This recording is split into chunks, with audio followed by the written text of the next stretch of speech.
Oh, yes, brothers and sisters, Assalamu alaikum. Welcome to another reminder. And today we're talking about loss aversion. And as you know, I've been going through some of the cognitive biases that we have as human beings. So just a refresher for those of you who don't know what a cognitive bias is. So a cognitive bias is a particular way in which our brain functions. Generally, a particular way in which human brains function that is usually very helpful. It does that because our brain takes a lot of energy and our brain has developed shortcuts in order to save energy. But these shortcuts that our brains take are not always helpful. Not always. Sometimes they cause us to come to the wrong conclusions, and sometimes they can be outright dangerous. And brothers and sisters, you see, this is really part of what being a Muslim is all about.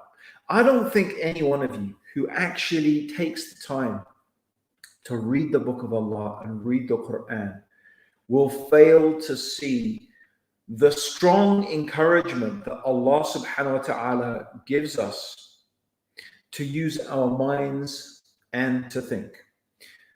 Thinking deeply about things is an intrinsic, fundamental part of what it means to be a Muslim. It doesn't mean that you need to be a philosopher. It doesn't mean that you need to be some academic, not necessarily at all. But you should think deeply about yourself. You should think deeply about the world around you. You should think deeply, especially about what motivates you and what makes you do what you do and what makes you avoid doing certain things. So what makes you do what you do and what makes you not do what you don't do? Because there's no doubt that being a Muslim is going to involve doing a whole bunch of things that may not, almost definitely will not, suit your desires, suit your whims, suit your impulses. So this whole thing of impulse control, this whole thing of controlling your impulses, controlling your passions, controlling your desires, controlling your whims, and taking time to pause and plan and think is a fundamental part of what being a Muslim is all about. And, we could just repeat ourselves over and over because we've mentioned these things so many times.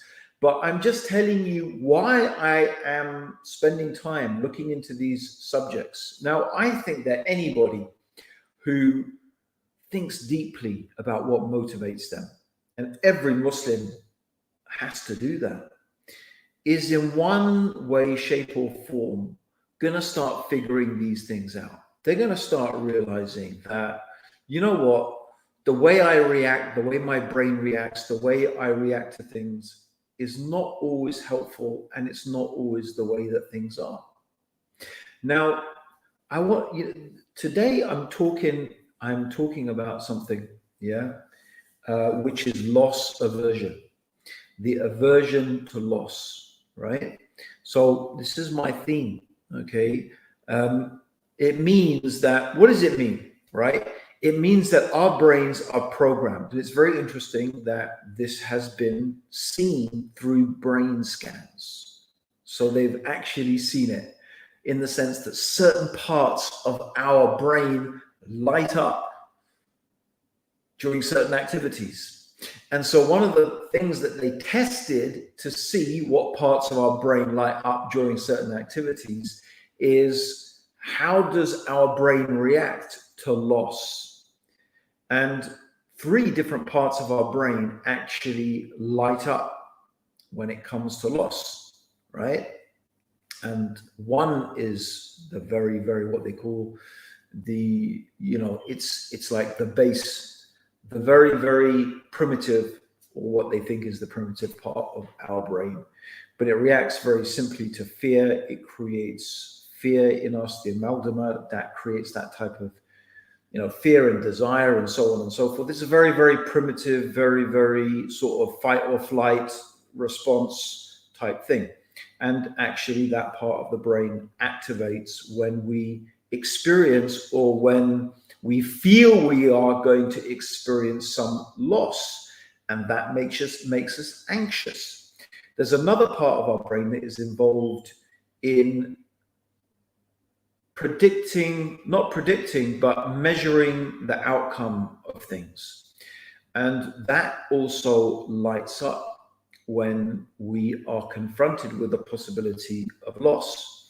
So I can't remember the third part of the brain, but basically what sort of neuroscientists and psychologists more or less concluded is that we are about twice as likely to avoid loss as we are to go after the equivalent gain.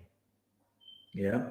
So if we have the option, right, put it simply, if you have 50 pounds, right, if you have 50 pounds, right, you are very averse to losing that 50 pounds. Now, you're twice as averse to losing that 50 pounds as you are to the possibility of gaining 100 pounds, yeah, or 150 pounds. So the point being is that you are much more reluctant to let go of that money. And that means you're reluctant to take risks. Risk aversion is slightly different from loss aversion, but they're very, very similar. We are averse to taking risks. And they're very, very similar things. They're maybe barely distinguishable, but loss aversion is, I guess, a little bit more specific. And it's certainly applied a lot more in the field of economics, which is something I'm going to talk about because it's very, very interesting. I think this whole subject is pretty important for us as Muslims. And part of the reason is because a very strong component of being a Muslim is giving charity. In fact, there are many things that we are either requested or required to do as Muslims that may seem to cause some loss to us. It may seem like that. And we are naturally averse to that, right? We are naturally averse to giving up our money. And that's especially the case if we can't perceive any real immediate tangible gain from that activity. So it's quite a hard thing for us to overcome that aversion to losing, as we think of it, losing something. And that, like I said, I mean, they sort of measured it. And it does depend from culture to culture, individual to individual. It depends upon your own economic circumstances and situations. So there are many things that will dictate the level of your aversion or your dislike of loss.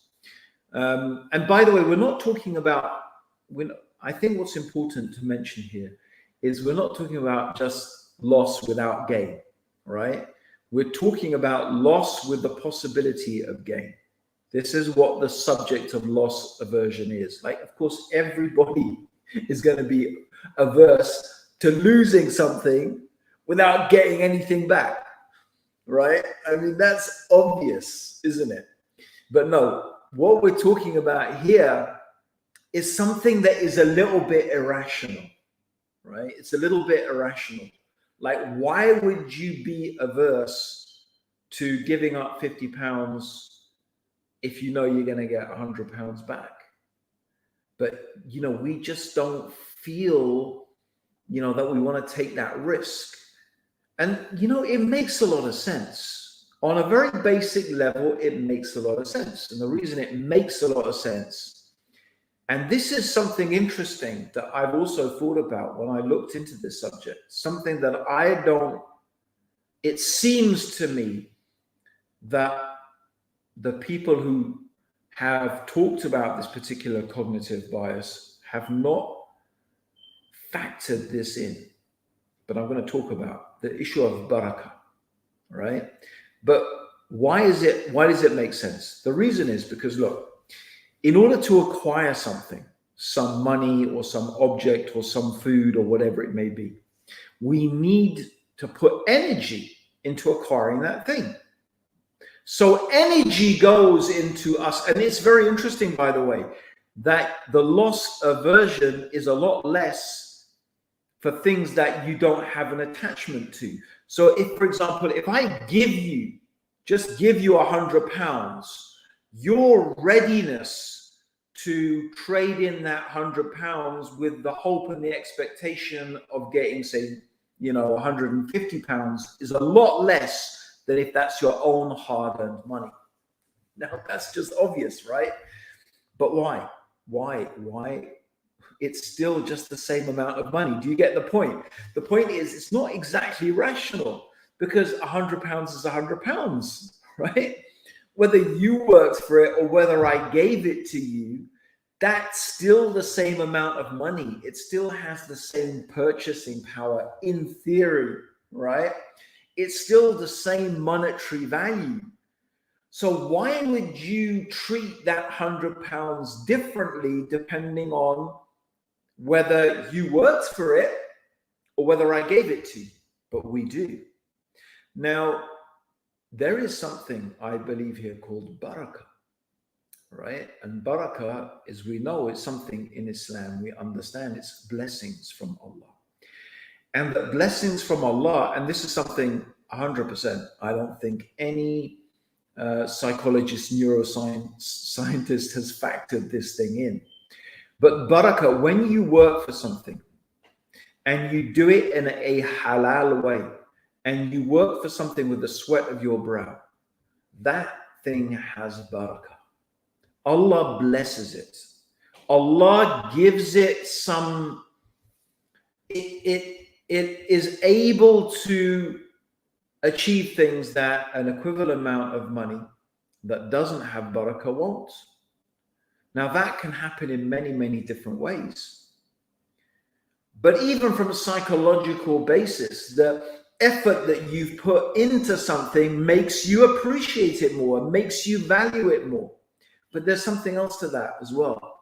The fact that it's halal, the fact that it has been, and that Allah gives it a quality that you will be satisfied. So food that you buy with this money will be much more satisfying. It will fill you. It will satiate you. It will nourish you more effectively than food that is haram. This is a whole subject that is beyond what science has looked into. And it's another factor that we as Muslims need to understand. However, the point of talking about these cognitive biases is that we do have to understand that sometimes that leads us to make bad decisions that are not particularly helpful. And, it's important to make good financial decisions. Of course it is. And this whole aspect of loss aversion can actually sometimes cause us to make bad financial decisions. And this could be the case, not just financial decisions, it could be the case within your marriage, within relationships, in respect to your children, in respect to your home, in respect to your work, many, many different things that this whole aspect of loss aversion comes into, where it doesn't make any real rational sense. It doesn't make sense at all. Because, on the face value, let's for a moment forget this issue of barakah. But on the face value, £100 is £100. Why would it matter to you? Why would it matter to you how that £100 comes to you, or what the reality of that £100 is? Why would you be more averse, twice as averse to losing that £100 if you can gain, say, £200 or £300. Yet we have this intense reluctance to part with that money, even when the possibility is really strong that we could make a lot more. And obviously, you can understand from the perspective of you as an individual or as a family, or especially as a society, societies that are extremely loss averse often are not able to flourish, because this is the reality.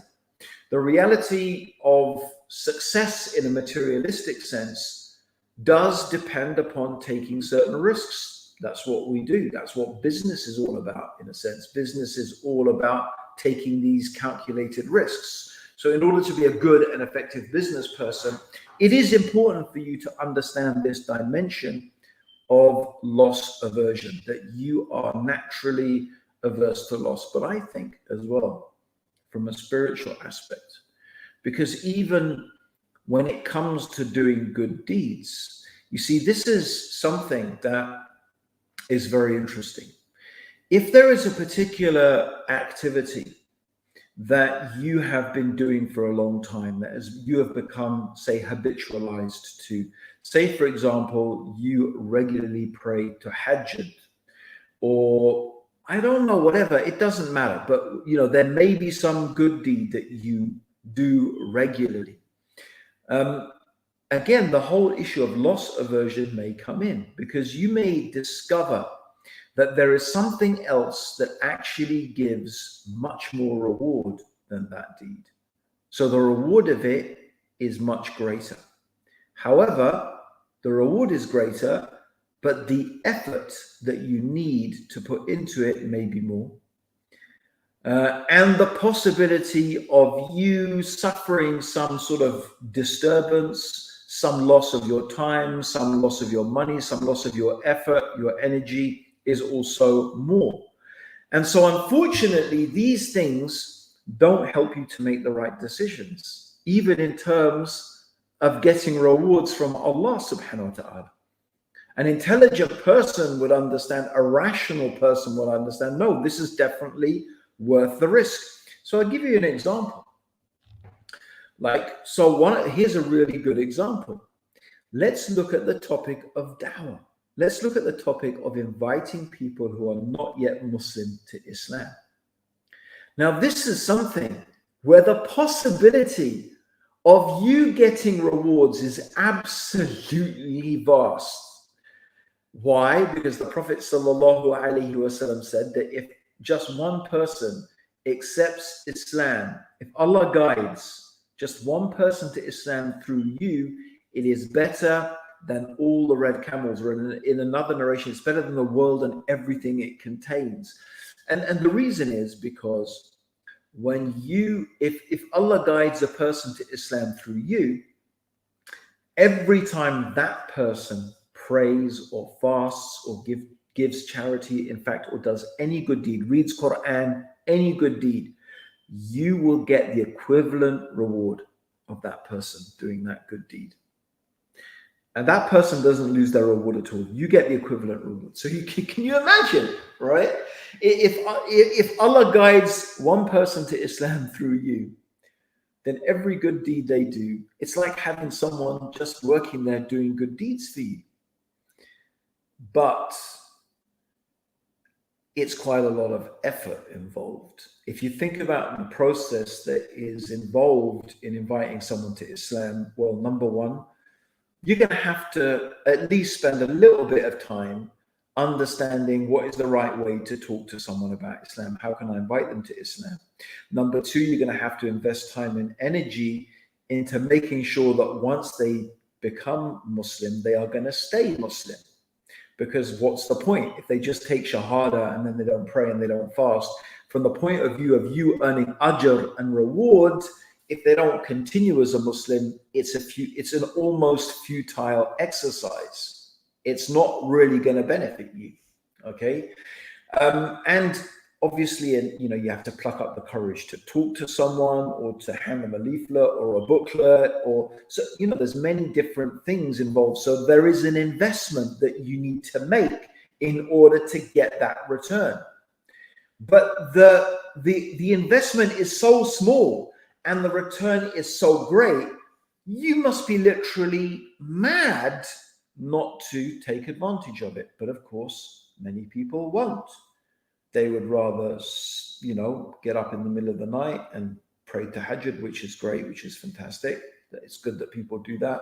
They may rather fast or sit quietly and read Quran, or study knowledge, which is also has huge rewards. So all of these things have rewards, but what is the reward of those things compared to the reward of inviting or being the means through whom someone becomes Muslim, right?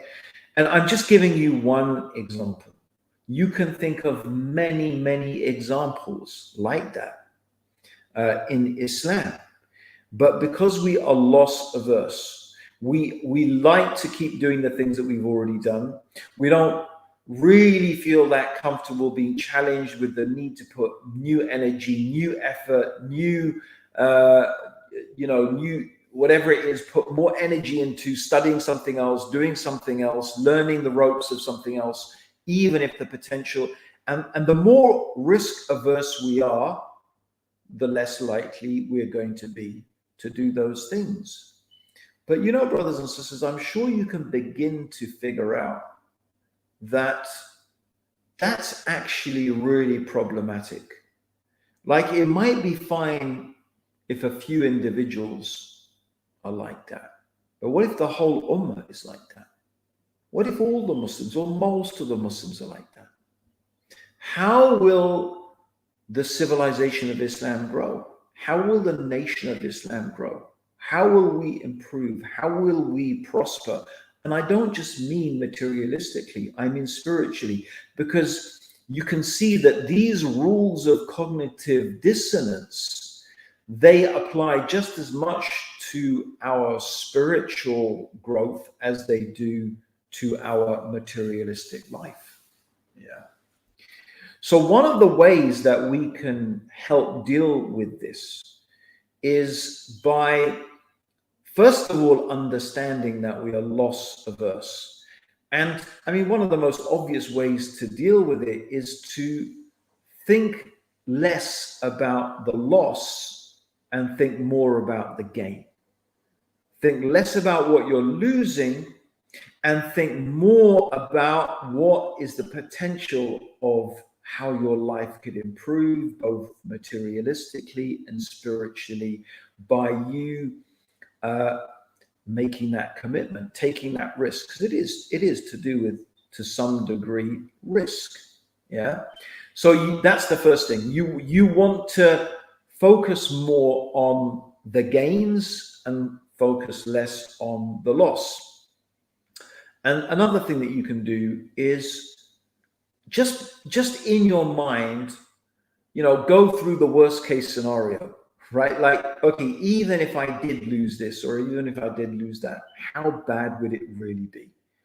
Because that's the other thing. Often we think everything's going to be a lot worse than it is. So this is also like another cognitive dissonance, like a pessimism bias. We're just, I guess like we are loss averse, like we are risk averse, we tend to be a bit pessimistic, and we often think that things are going to be a whole lot worse than they actually are. And the opposite is also true, by the way. Sometimes we completely fail to see the reality of how bad a situation can be, and this is the human brain. But we have to understand what particular way we need to think in what particular circumstances. And that's something we're not always good at. Sometimes we apply a particular way of thinking in a situation and an environment that is not suitable. And that's, I guess, what this is all about, brothers and sisters. It's all about just trying to understand, how does my brain work? sometimes my brain works in a way that is really helpful, and sometimes my brain works in a way that is not helpful, or it can be outright and downright dangerous. And as we talked about that previously, right? We talked about that in some of the previous cognitive biases that we discussed. Yeah, confirmation bias, we talked about that, how that can be really, really dangerous. So, brothers and sisters, it's a very, very interesting subject. I guess I could go into it a lot more, but it's really, really simple. It's not really something too complex. It is something, again, that we just need to think about and we need to bear in mind. I'm not encouraging everybody to be, like crazy risk takers. No, I'm not encouraging people to do that. And of course, that can be problematic as well. But all I'm saying is that just recognize that it's something inbuilt into us. We just don't like to lose things, which is very sensible. In one way, we've put a lot of energy and we've put a lot of effort into acquiring the things that we've got. But in order to benefit yourself, both from a materialistic perspective, in other words, to get more money, and often we do need more money, and to be in a more financially stable position. And there's lots of things you can do with money, by the way, apart from just spending it on yourself. Money is really useful to help those other people who are, who are in need, and so on and so forth. So, don't just think of money, as a spending mechanism for your own enjoyment. The ummah needs money, the dawah needs money, and the people of knowledge need money, the poor and the needy need support, and the orphans, and so on and so forth. So, brothers and sisters, it's great to have that intention to enrich yourself so that you can help others. And this is the reality. Like, there's no doubt that anybody who is successful as an entrepreneur, a successful business person, they are people who have taken risks. And they have understood this issue of what it means to be risk averse, and they have overcome that aversion to risk. There's just no doubt. This is the reality. And what they do is that they do realize that, yes, they will fail, but how bad is it really going to be? And often you find that entrepreneurs talk about, actually, there are many, many failures. They may be failed 100 times or 1,000 times. And of course, we see them as the product of that one time they succeeded, but they don't even look at failures as failures. This is another thing. They look at failures as a learning process. A failure is not really a failure. It's just, well, that's another way not to do it. And they will learn from that and keep going. So this is another thing. A lot of these issues can be dealt with by thinking about things in a different way. Well, maybe that's a whole different subject, and why the Prophet ﷺ encouraged us to be optimistic. As we have a saying in the organization that I work with, part of our code that we try to live by is do your best and trust in Allah. And that's all you can do. You can put everything in place. You tie your camel, as the saying goes, tie your camel and then trust in Allah. So that's not part of Islam, to take silly risks without mitigating as much as possible, and whatever is readily available, right? Islam does not say you've got a camel, so okay, just leave it and trust in Allah, it'll be there when you come back. No, if you've got a rope, you tie your camel, tie it to something, tether it up so it doesn't run away, and then that's what you can do. That's what you need to do. The rest is you trust in Allah. And that's the sort of attitude that we should have, brothers and sisters. So think about this, inshallah. Maybe you can just, over the next week, until next week, just, be aware. of this particular aspect. And maybe you can just look in different things in your life. Am I being, is this loss aversion here, right? Is this really logical? Is this behavior really rational? Just think about that and see the different ways in which that particular way of thinking might be beneficial sometimes, but also it might be detrimental sometimes. At the end of the day, brothers and sisters, like I said at the beginning, we are just encouraging you, and I'm encouraging myself, to think about the way you think. Think about who you are. Think about what's going on in your brain. Understand the way your mind works better. That can only be a good thing for you in the dunya and in the akhirah. So, brothers and sisters, thanks for tuning in. Thanks for listening. Don't forget to subscribe both to the my YouTube channel, inshallah. Please subscribe to my YouTube channel. Please like it and share it. These little things, it's a little click of a button for you, especially subscribing. But for me, it's a big thing. Alhamdulillah. Sharing it is caring.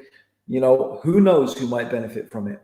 Also, don't forget to also subscribe to the channel, which is completely gone out of my mind what it's called. Something brilliant. Well, I can't remember now. Anyway, the brothers who are organizing this, it's there anyway. Like, follow, share, subscribe. What's it called? Stream Islam. That's it. Stream Islam. You will get lots of other amazing speakers here on Stream Islam as well.